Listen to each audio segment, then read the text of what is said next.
Hi folks, welcome to the Prepared Homestead. This is Travis. Thank you all for stopping by to watch. Beautiful, sunny, warm day here today. It is causing some fire problems. I've already, actually I just got back from one, a grass brush fire in the woods and all that kind of stuff. Got it under control pretty quickly, so that was okay. But they are all around us in other areas, so just kind of staying on alert for that. There's a lot of stuff going on. A lot of stuff. The president came back out again, attacking Congressman Thomas Massey. There's a lot of support for him. A lot of the Trump supporters are saying that the president is dead wrong in this, that he needs to stop this. But who knows? Then maybe he's got some idea of why he's doing it. But so that's happening. Canada and the United States have backed off a little bit on the tariffs. I mean, there's still tariffs happening. It's just not as bad. Canada's not going to put tariffs on their electricity, and we're not going to do 50% tariffs on steel and aluminum and just be 25%. So you know, there's stuff like that going on. It's just all over the board. Trump's declared that any attack on a Tesla dealership is considered an act of domestic terrorism. No word yet if that holds true with any other brand, but Elon Musk's company, it does. He also bought a Tesla. It was in the news today, and he's encouraging people to go out and buy a Tesla. So it's interesting there. The stuff with Ukraine, Russia, us, Europe, it just keeps kind of compounding.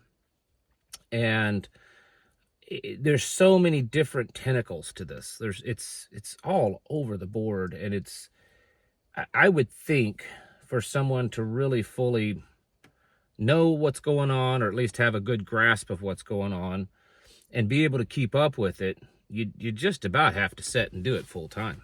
I mean, you just about have to spend, I'm sure, hours a day keeping up on what's going on, how it's all transpiring, because it's just a lot.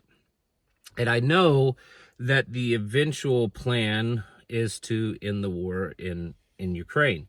I mean, we were told that was going to happen on day 1. And now we're into like day 50 something, and it's not happened. But Donald Trump still says it's going to happen. And there's been all kinds of shifting of sides back and forth, or at least the appearance of that, with the United States and Russia. The United States stating that they want to have a closer relationship with Russia and work out some trade deals. There's all kinds of things going on. But and then, of course, the attacks from Russia to Ukraine and vice versa have actually increased. And in fact, that I guess Russia just dropped a 3-ton bomb on Ukraine, and in recent days has unleashed the largest drone and missile strike on Ukraine. And then to get back, Ukraine, I think yesterday, launched its largest drone attack on Russia. So it's back and forth. And now today, Ukraine says that they are willing to do a 30-day ceasefire with Russia if Russia agrees to it. And that's, from what I understand and from what's talked about in the news, that's based on negotiations with the United States. Zelensky, and you know, the whole thing with mineral rights and Zelensky going to apologize, this stuff back and forth. Who knows? The news is saying that Zelensky sent a letter to the president, an apology letter. And the United States has started intel sharing once again. You know, they had stopped doing that for several days. So now they say that they're back to fully sharing intel with Ukraine. But here's some things. And I know that I don't know everything that's going on. I don't have the full understanding of everything. But based on just my assertions and watching what's playing out and kind of having an understanding of how the different groups of people and stuff work, I think it's going to be a lot harder than Trump thinks to get the deal that he wants. He keeps saying, you know, we have all the cards. We have cards in the respect that we are supplying Ukraine with weapons and money. But that doesn't necessarily mean we have all the cards, because number one, Europe is trying to rapidly increase its spending so that it can potentially take over that job. But Trump is insisting on to pay us back for all of the money that we've sent over there, is that we have rights to the rare earth minerals that are located there in eastern Ukraine. The problem is that's also an area that that Russia has taken over and claimed. The majority of those minerals are in that area. And for us to work out a deal with the Ukrainians to take control, or at least to be able to mine what we want out of that, then that means Russia's going to have to leave, or we're ceding it to Russia, and then we have that agreement with Russia. But Russia doesn't indicate that they worked hard to get that land. It's their land, in their opinion, and they're going to take the mineral rights. So for us to mine those minerals out of the ground, we're going to have troops on the ground, and Russia says that that's not going to happen. So the question starts to be asked of, well, how is this going to work? Even if Ukraine says, okay, yes, we agree to give you, X amount of mineral rights and stuff in these areas, and, to pay you back for all the money you've sent us, how's that going to work? How are they going to put mining companies that will absolutely want to have, they have to protect those. They have to protect that area, because Russia or someone else could come in and take it. And then you have to kick the Russians out first. So you'd have to kick the Russians out. That would have to be part of the deal, is that Russia doesn't get the land that they worked so hard to get. And that then you have to put military troops on that land, which is something that Russia says is not going to happen. Now, there's an interesting theory being floated around by some, that a lot of what you're seeing happen, this back and forth and stuff, is actually being instigated by the Chinese. Some of it anyways. And that maybe the president's kind of falling for that, because the Chinese, if you've noticed, since pretty much the entire Trump presidency and several months before that, it's been pretty quiet. Yes, there's been talks and negotiations and tariffs and things like that, but most of the attention has not been on China. And so the belief is, and part of it is there's strong evidence to show this, is that China is ramping up its military capabilities. And I know that many of you say, oh, they're nothing as compared to the United States. Currently, that's true. But you have to hold on just a second. Did you know that right now, according to the Pentagon, that the Pentagon is stating that China's military manufacturing capability, their military industrial complex that is building their weapons, is moving at a speed faster than what the United States industrial complex was doing during World War II. So if you remember back in your history, the reason why we won World War II wasn't because we had the biggest and the baddest and the highest technology. It's because we outbuilt the Germans. We had such a power plant of manufacturing that we out-manufactured them. China is doing that to us now. Their military industrial complex is moving at a speed faster than what ours was during World War II. And they're advancing. Are they to the level of the United States? No, but at least not that we know of. But they are definitely advancing technologically with stealth fighters and aircraft carriers and drones and all this kind of stuff. Just the last couple of days, North Korea announced and showed that they were setting to sail, commissioning a new submarine, its first nuclear-powered submarine. So setting back and saying that we are way more powerful than China is ridiculous.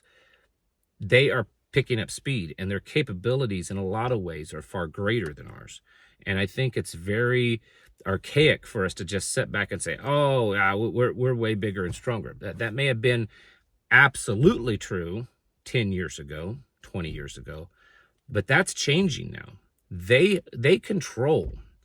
own about 60% of the world's minerals, rare earth minerals and raw natural resources. They control about 80% of those. So we're talking steel and aluminum and all kinds of other minerals. The big bulk of them, they own it or control it. And they are putting a lot of effort into building. Just recently, they set sail, part of their naval fleet sailed around Australia. Never has been done before. They've made some very overt threats to the United States in regards to tariff wars, trade wars, and physical wars. They have been ramping up their flights over Taiwan and sailing ships around Taiwan. And here's the thing. I believe fully that Taiwan means way, way more and is much more important to China than that eastern part of Ukraine is to Russia.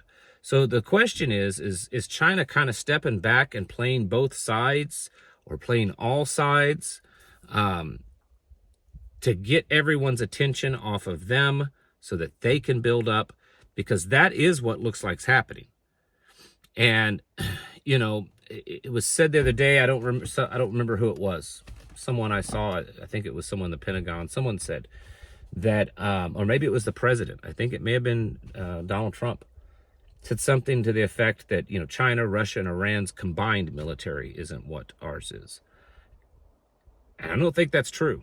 There's been too many reports out of the military in the last few years that we could not stand to wage a two-front war.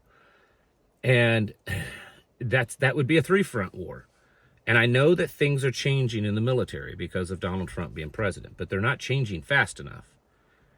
And if China wanted to make its move in the next year or two, and remember this, it was just a couple of years ago the Pentagon issued a report that they were downplaying. It was a couple of years ago. There was a lot of intense heat on, you know, China is going to make its move on Taiwan and start World War III, and the Pentagon came out and said, no. We don't see that China has any interest in starting World War III right now and attacking Taiwan or trying to take Taiwan. We're thinking that may not happen until somewhere around 2027. That looks like the nearest date that could happen. Well, that's less than 2 years away, folks. It's less than 2 years away now. And what's happening with the tariffs and what's happening with the conflict in Europe and stuff, I think a lot of it, China is using it to its advantage to start doing its own thing. And Trump seems to, I don't know, not be too interested in what's going on. He's talked about going and meeting with Xi Jinping and developing relationships and starting peace talks and stuff back again with North Korea, all this kind of stuff. And I don't think either of them have any type of allegiance to Donald Trump. I think that they would stab him in the back just to destroy us as well as anyone else. And seeing the stuff that's going on and knowing that China is rapidly building their military might, many people over the last several years have said that China is our biggest threat, and maybe that's still true.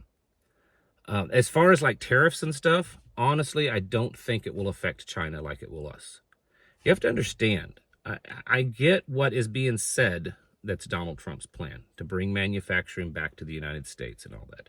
And I would be all in favor of that. But the fact is right now it's not. The bulk of manufacturing is in China. The bulk of the raw materials are in China.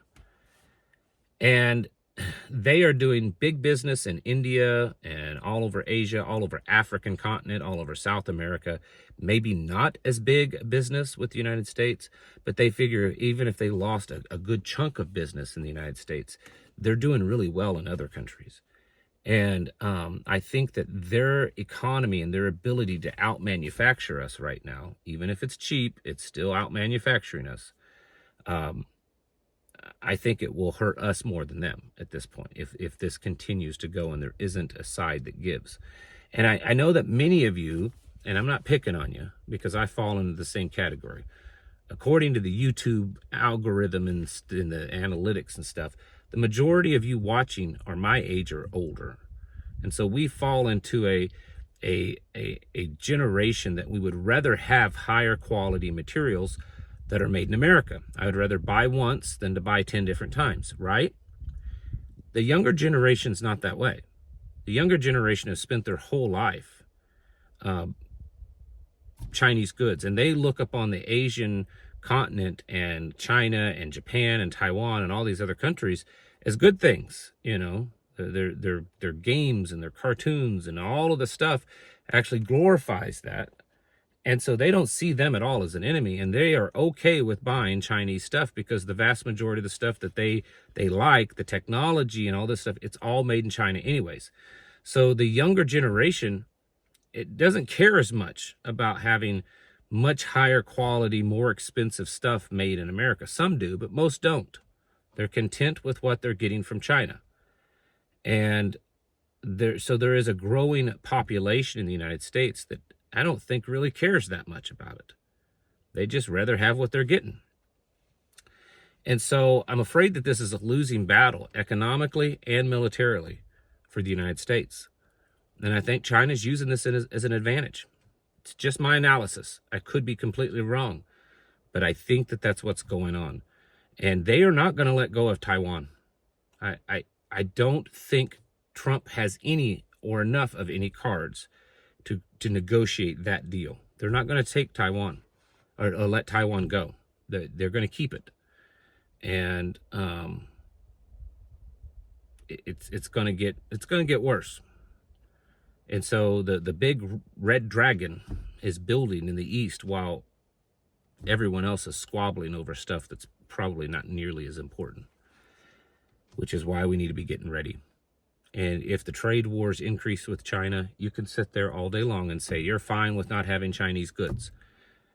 And if that is your opinion, then you may not quite fully understand how much of the stuff that you use every day, that you need every day, either comes from China or China has some kind of control over it in its manufacturing process. It's not just cheap, Temu type of junk. There's a lot of stuff. It's going to affect us greatly. We need to be prepared for it. It's time to get your houses in order and prepare mentally, physically, and spiritually. Thanks for watching. Catch you in the next video.